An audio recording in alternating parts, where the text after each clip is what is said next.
श्री स्वामी समर्थ. आज आपण श्री स्वामी समर्थांचे लीलाचे वर्णन श्रवण करणार आहोत. आपल्या जीवनामध्ये खूप दुःख आहे, संकट आहे, कष्ट आहे. काही केले तरीही आपले दुःख, संकटे, कष्ट नाहीसे होत नाहीत. तर आपण दिवसातून कधीही कोणत्याही वेळेमध्ये एकदा तरी श्री स्वामी समर्थांचे लीलांचे श्रवण जरूर करावे. श्रवण मात्र केल्याने सुद्धा स्वामी समर्थांच्या लीलाचे श्रवण केल्याने आपल्या जीवनातले सगळे दुःख, संकटे नाहीसे होतात. तर आज आपण स्वामी समर्थांच्या लीलांचे थोडेसे वर्णन आज आपण करणार आहोत आणि श्री स्वामी समर्थ महाराज कसे प्रगट झाले ह्याच्याविषयी थोडीशी आज आपण माहिती घेणार आहोत. चैत्र महिन्यात स्वामी भक्तांसाठी विशेष दिन मानला जातो.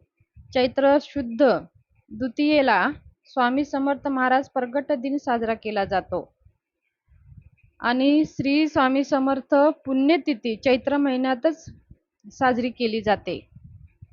तर स्वामी समर्थ महाराज हे परम शिष्य चोळप्पा यांच्या निवासस्थानाजवळ स्वामींना समाधिस्थ करण्यात आले आहे. असे म्हणतात की स्वामी महाराज पुन्हा कर्दळी वनात लुप्त झाले तरी देखील आजही ते समस्त भक्तांच्या पाठीशी सदैव उभे आहेत असे म्हटले जाते. भिवू नकोस, मी तुझ्या पाठीशी आहे असे आश्वासन देणारे श्री स्वामी समर्थ महाराज अनेक श्रद्धाळूंचे श्रद्धास्थान श्रीपाद, श्री वल्लभ व श्री नृसिंह सरस्वती यांच्या नंतरचे भगवान श्री दत्तात्रयांचे ते तिसरे पूर्ण अवतार आहेत अशी मान्यता आहे. नृसिंह सरस्वती भान असून श्री शैल्यजवळील कर्दळी वनातून आले आहेत. स्वामीचे उद्गार ते नृसिंह सरस्वतीचा अवतार असल्याचे सुचवतात. मंगळवेढ्यातून पहिल्यांदा जेव्हा अक्कलकोट नगरीत आले तेव्हा त्यांनी गावातील खंडोबा मंदिरात मुक्काम केला. कर्दळी वनात प्रगट झाल्यानंतर स्वामी गंगातीरी प्रलय केले.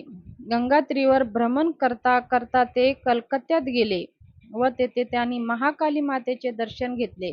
नंतर काशी, प्रयाग असे भ्रमण करीत ते उत्तरेकडून दक्षिणेकडे गेले.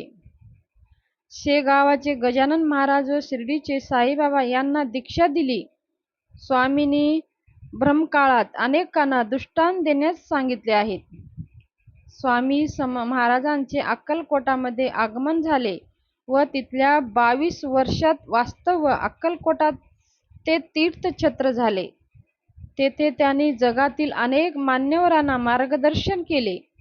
हरिणाचे निष्करण शिकार करणाऱ्या शिकाऱ्यांना धडा शिकवला. त्यानंतर श्री स्वामी समर्थ जगन्नाथपुरीत आले. तेथे बडोद्याचे आळवणी बुवा नावाचे सत्पुरुष दर्शनासाठी म्हणून आपल्या 3 शिष्यासह आले होते आणि ते सर्वजण आजारी पडून विकलांग झाले होते. कोणाला मदत मागावी एवढीही शक्ती त्यांच्यात उरली नव्हती. त्यांची अवस्था अगदी मरणाप्रलय झाली होती. तितक्यात स्वामींची स्वारी तेथे आली. त्यांनी आपल्या कृपा कटाक्षाने त्यांचा आजार पळवला व नंतर त्यांना पोटभर जेवण दिले. स्वामीमुळे पुनर्जीवन प्राप्त झाले. आळवणी बुवांनी त्यांना आपण कोण आहात व कोठून आलात असा प्रश्न विचारला असता स्वामी महाराज म्हणाले, माझा संचार सर्व विश्वात आहे, पण सह्याद्री पर्वत, गिरनार पर्वत, काशीक्षेत्र, मातापूर, करवीर, पंचाळेश्वर, कुरवरपूर, औदुंबर, करंजनगर, नरसिंहवाडी, गांगणापूर ही आमची विशेष प्रतीची स्थाने आहेत. हे ऐकून लोकांना अचंबा वाटला. आळवणी बुवांनी तर महाराजांनी दिलेल्या उत्तरावरून ते खुद नृसिंह सरस्वती आहे असा निष्कर्ष काढला. स्वामींनी लोकांना भक्ती मार्गाला लावले. तीर्थयात्राच्या ठिकाणी राहून अधर्म करणाऱ्या मुजोरांना वठणीवर आणले. धर्माचे सत्य स्वरूप लोकांना समजावून सांगितले. श्री स्वामी समर्थ महाराजांचे रविवारी 30 एप्रिल 1858 रोजी अक्कलकोट येथे वटवृक्ष समाधी मठस्थानी मध्यमकाली आपल्या अवतार कार्याची समाप्ती केली. असे म्हणतात की स्वामी महाराज पुन्हा कर्दळी वनात लुप्त झाले. सबसे बडा गुरु, गुरु से बडा गुरु का ध्यास, सबसे बडा गुरु, गुरु से बडा गुरु का ध्यास, असे उससे भी बडे श्री स्वामी समर्थ महाराज असे म्हटले जाते. महाराजांनी म्हटले, मी गया नाही, मी जिंदा आहे, असं त्यांचे हे वाक्य आहे. अजूनही लाखो करोडो लोकांना स्वामी आहेत अशी अनुभूती येते. प्रत्येक संकटामध्ये, प्रत्येक दुःखामध्ये समोर दुःखाचं डोंगर आहे, समोर अंधार आहे, काहीच कळत नाही, मार्ग भेटत नाही, असे आपल्याला संकेत भेटतात. स्वामी महाराजांच्या रूपामध्ये कोणी ना कोणी आपल्या संकटामध्ये धावून येतात आणि आपलं संकट टळतं आणि आपलं मार्ग सरळ होतं. हे अनेक स्वामी भक्तांना अनुभव आलेला आहे. हेच स्वामी वाक्य आहे. स्वामी आपल्या सोबत आहेत. सूक्ष्म रूपामध्ये ते आपल्या सोबत आहेत. फक्त आपल्याला स्वामींची लीलांचं श्रवण करायचं आहे. स्वामी समर्थ महाराजांचं जप करायचं आहे.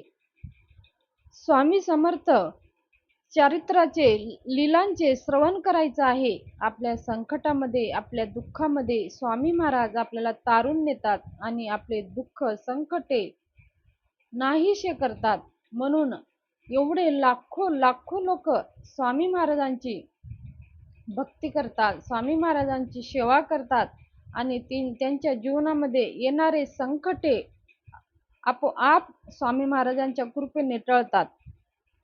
म्हणून स्वामी महाराजांच्या चरणी आपल्याला यायचं आहे. स्वामी महाराजांची सेवा करायची आहे. श्री स्वामी समर्थ ह्या अखंड नाम आपल्याला जप करत राहायचं आहे.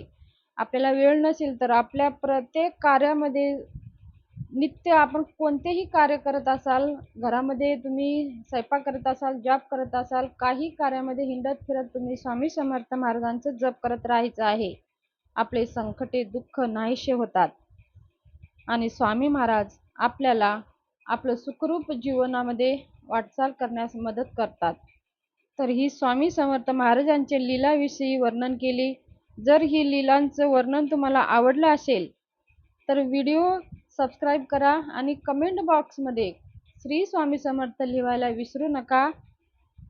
सबस्क्राईब केल्याच्या नंतर घंटीचं बटन येतं. घंटीचं बटन आल्यानंतर ऑल, पहिला नंबरला ऑल येतं, त्या ऑलला क्लिक करा. म्हणजे मी जे नवीन व्हिडिओ टाकेल ते सगळ्यांच्या अगोदर तुमच्यापर्यंत पोहोचेल आणि माझी माहिती सगळ्यांच्या अगोदर तुमच्यापर्यंत पोहोचेल. श्री स्वामी समर्थ. धन्यवाद. शुभ दिवस जावो.